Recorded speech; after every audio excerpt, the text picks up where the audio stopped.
नमस्कार, आप देख रहे हैं DW समाचार। 1 सितंबर तक का अल्टीमेटम, राहुल गांधी को ईसी की खुली चुनौती। वोट चोरी के हर आरोपी पर दिया जवाब। चुनाव आयोग ने राहुल गांधी के वोट चोरी के आरोपों का जवाब देते हुए कहा है कि एक मतदाता केवल एक बार वोट डाल सकता है। मुख्य चुनाव आयुक्त ज्ञानेश कुमार ने मतदाता सूची में त्रुटियों को सुधारने के लिए 1 सितंबर तक का समय दिया है। उन्होंने कहा कि मशीन पठनीय मतदाता सूची प्रतिबंधित है, क्योंकि इससे मतदाता की निजता का उल्लंघन हो सकता है। कांग्रेस नेता और लोकसभा में नेता प्रतिपक्ष राहुल गांधी के वोट चोरी के आरोपों पर चुनाव आयोग ने प्रेस कॉन्फ्रेंस कर खुलकर सारे आरोपों पर जवाब दिया है। मुख्य चुनाव आयुक्त ज्ञानेश कुमार ने कहा कि एक मतदाता सिर्फ एक ही बार वोट डाल सकता है। चुनाव आयोग के मुख्य चुनाव आयुक्त ने कहा कि अगर मतदाता सूची में कोई गलती है तो उसे सुधारने के लिए 1 सितंबर तक का समय दिया गया है। राहुल गांधी के आरोपों पर चुनौती देते हुए चुनाव आयोग ने कहा कि त्रुटियां सुधारने का पर्याप्त समय दिया जा रहा है। उन्होंने कहा, मशीन पठनीय मतदाता सूची प्रतिबंधित है।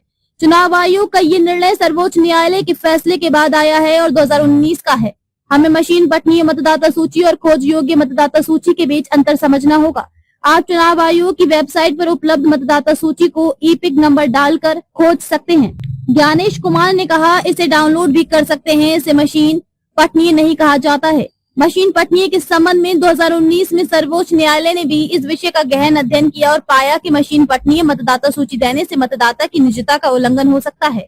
मशीन पठनीय मतदाता सूची प्रतिबंधित है। चुनाव आयोग का ये निर्णय सर्वोच्च न्यायालय के फैसले के बाद आया है और 2019 का है। उन्होंने कहा, रिटर्निंग ऑफिसर द्वारा नतीजे घोषित करने के बाद भी कानून में ये प्रावधान है।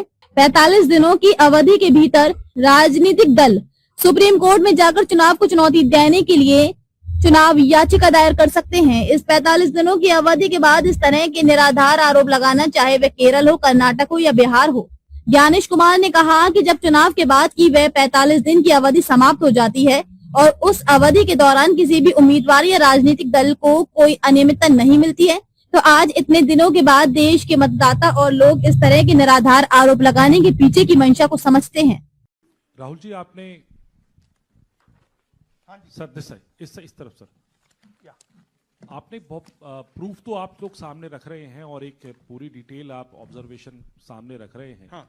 लेकिन अब आप खुद ही बता रहे हैं कि ईसी ही कोलाइड कर रहा है, तो अब आप लोगों के लिए पास रास्ता क्या है? इस प्रूफ को लेके आप ईसी को जाएंगे या कोर्ट जाएंगे? क्योंकि पूरा इलेक्शन ही मैन्युफैक्चर हो चुका है।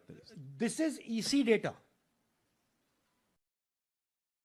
Not our data, this is EC data.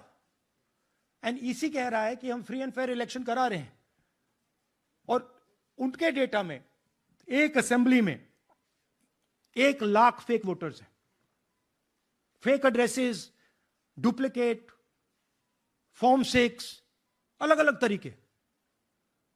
तो हम इलेक्शन कमीशन से नहीं कह रहे हैं, हम हिंदुस्तान के युवाओं से कह रहे हैं, हिंदुस्तान की जनता से कह रहे हैं, यह आपका भविष्य है, गरीबों का भविष्य है।